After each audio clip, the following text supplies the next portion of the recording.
Hi guys, Reynol here, and we are going for the final day of class matches. We're not making any big changes to our setup.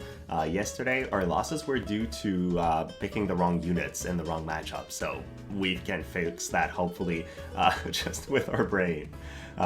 This has not been the best of seasons for me. We're currently not gold yet, and if today's matches go well, we could potentially hit it, but I think we need to win all 5, so it's fairly unrealistic. We'll see what happens here.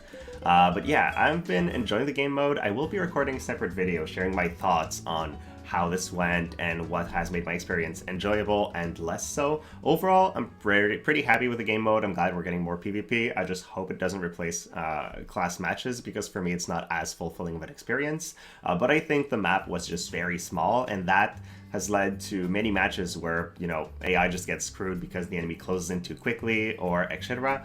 So I think in a much larger map, I would have a lot more fun with the game mode. Now, enough rambling, let's do the actual matches today. Okay, first match, we're either going to fight Earth or some weird mix of random elements. This is to our advantage because we will be running some wind units. I wonder if I should go all wind against these guys. I don't think so, because I have a very strong wind backline, and then either they're going to go Earth and be unable to kill Joom, or they're going to go Rainbow Team, and then they're still going to be unable to kill Joom. Which means in a setup like this, a healer is actually a good decision, because I don't expect the tank to ever go down. It's against teams that have enough damage to outright burst my healer, or that might burst my tank, or that might catch my healer in an AoE. That it's riskier, but they also don't have very large AoE patterns, unless they go the Black Rose Helena route. We'll see. Black Rose has been surprising me in a couple matches though. She has the ability to one-shot my backline more often than not, while Leela needs at least 2 hits to kill her because she's got pretty good magic resistance. They did go for the Rainbow Team. I think it was the best decision for them. I don't think the other team would have done nearly as well, but let's see what happens here. Bells on 1, some shielding on the Black Rose, and oh boy, Leela hits on turn 1, which means she rushes forward. I hope she doesn't get caught in an AoE. But let's see what happens here. The match is going so quickly. Re-raise on Joom, which is great for her survivability. And then Tidus walks in, reduces her defense. Aerith just wastes her second turn. And oh, Leela groups with the rest of her team because she likes to take AoEs to the face. Fortunately for us, Joom is fast enough to hit the Black Rose before she plays, leading to us surviving a little while longer. Now at that point, 1 character dead on both teams. I really don't think they'll ever be able to kill Joom, but considering she hasn't used bells, I don't know how we'll kill them ourselves. Another Taunting Blade from Tidus, and apparently he gets countered by Dragon's Blade, so that was quite funny. Joom's just going at it now. Quick hit, now this one we can't counter. She's gonna get healed, generate a bit of AP, and for some reason run away on the other end of the battlefield. That is not great for us. Please stop running away, Joom. We need you to get healed. I think Aerith is going for 1 more attack, but she won't have time to land it because Joom just takes Tidus out. This has started well, but our AI has been so weird. Why would Leela group up with the rest of our guys in the middle, among other things? So, I realized I had Chikuchi on for helping little Leela, which can explain part of our issue. I just turned it off. Now we're either going to fight wind or ice. If they do pick ice, we can deal with them with our fire guys. But if we pick the fire guys and they have the others, we'll be in trouble. That's a tough decision. I think we still want to go for the fire team this time. Just because it seems fun. And it's not a team I've used a lot. So, let's see if we can make it work here. Really hoping they do pick ice, but I figure if I was in that situation, I would probably bet my chances on wind a little bit more, because I don't have a hard counter for wind, and I do have a hard counter for ice. Yeah, I think it would have been, so I played the safer bet, and they also played the safer bet for them. Which is to their advantage just because of how strong these units are. They do take a hit immediately though.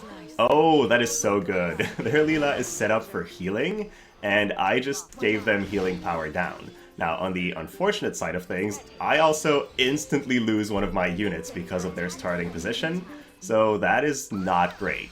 They're gonna get another bit of healing, start buffing their Joom for some more bulk, and then let's see if my Joom can take them away. Nope, not really. The way they're grouped is really bad for me right now. Unable to take anybody down, they get healed once more, and now they start hitting my Joom. We're not getting poisoned on the first hit, that's pretty good, but they're spread out in a way that will struggle with really taking them down. They did kill our main attacker from the beginning because of their starting position.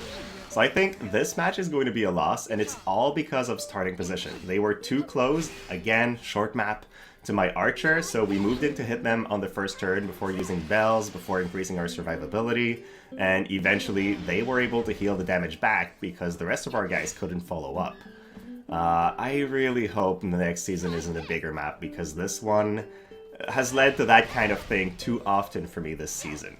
Oh, we did get a lucky reflex though. That's one thing of our fire team, is we have 2 reflexers, so that can lead to some advantage.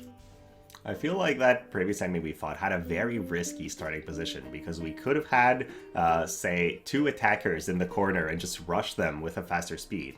But, hey, it paid out for them. Now this time, pretty sure we're going to be fighting Light. Light is a little overwhelming. I feel like against them, I can't heal, because healing just doesn't do enough. I'll try to go for this setup with the Wind guys, and we'll see what happens.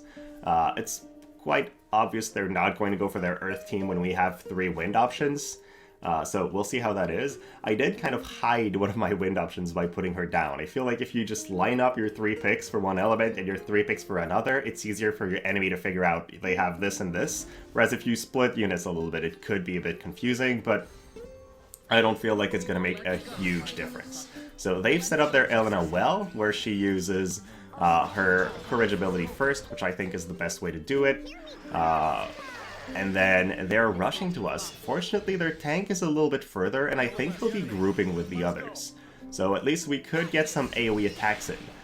Takes a Star Supernova to the face, and then unfortunately, one of our guys put themselves in Magiblast range immediately, so we take a hit that was not necessary.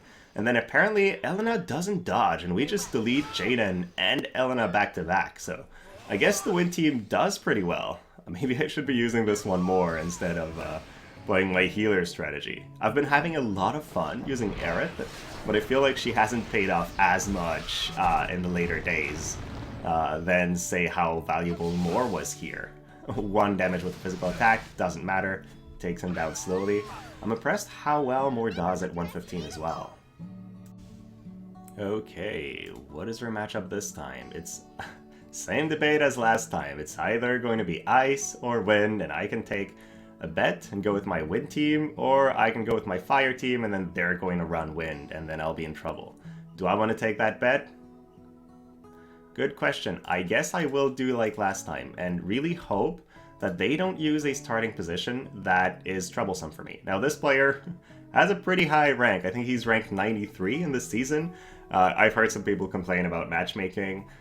I feel like, yeah, you do match players that are very high, even if you're ranked fairly lowly like I am, and I do get a bunch of matches against lower ranked guys. It's not that different from class matches. It's just they try to give us matchmaking quickly, and then because of that, matches aren't always quote-unquote fair compared to the player's ranking. It's not something that bothers my experience too much, to be honest. But let's see what Duna runs. He does pick the Wind team. It is the safe team because I didn't have a hard counter to it. So I'm not surprised he would pick that. And then my team is all grouped, which means I might get a very troublesome experience against the enemy Leela. But let's see what we do. We hit Leela once. That's decent for a start. Theramore is set up to live for a long time. And I think Joom separated enough that we won't be able to hit Leela. Never mind, Barrage has such a wide AoE. We do catch her. She has another life, doesn't care too much. But she doesn't have a third life, so she does eventually go down. And here, we hit Moore in the back as well, but she also has re-raise, so comes back once more. Now, she's on her final life, but I think we're going to lose Winter Mastery right here.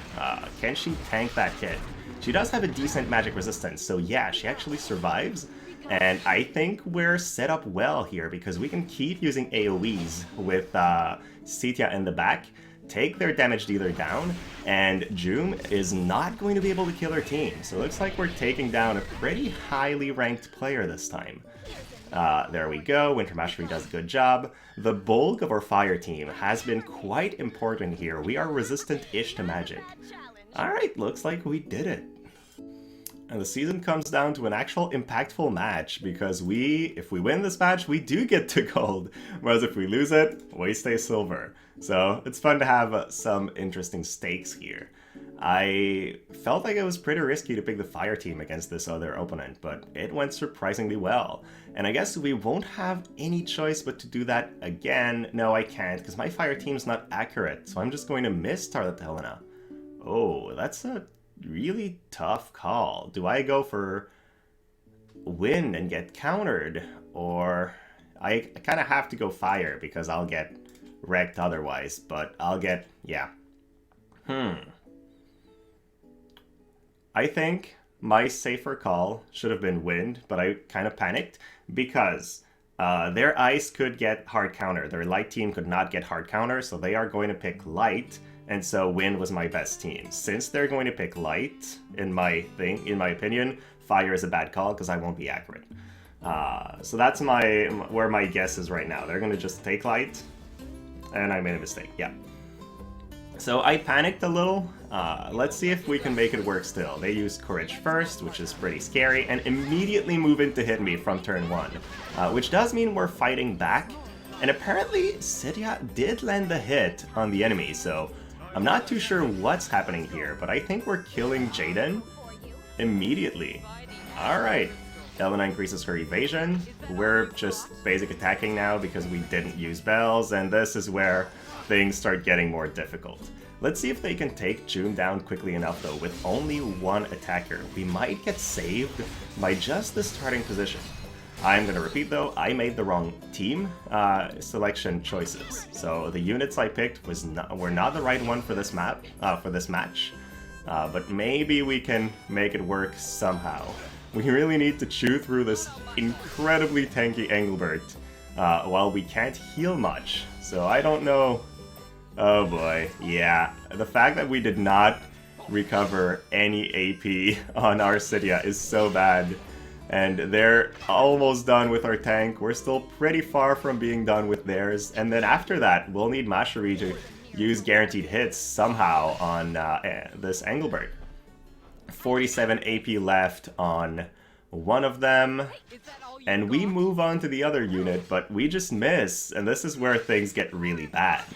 Star Supernova hits Mashari. We lost our source of guaranteed hit, but we do land a hit on Elena. We just need to land another. Iridescent Blade doesn't quite kill us. Now Elena's out of AP, and we're going to use a guaranteed hit. Odin, that can't miss.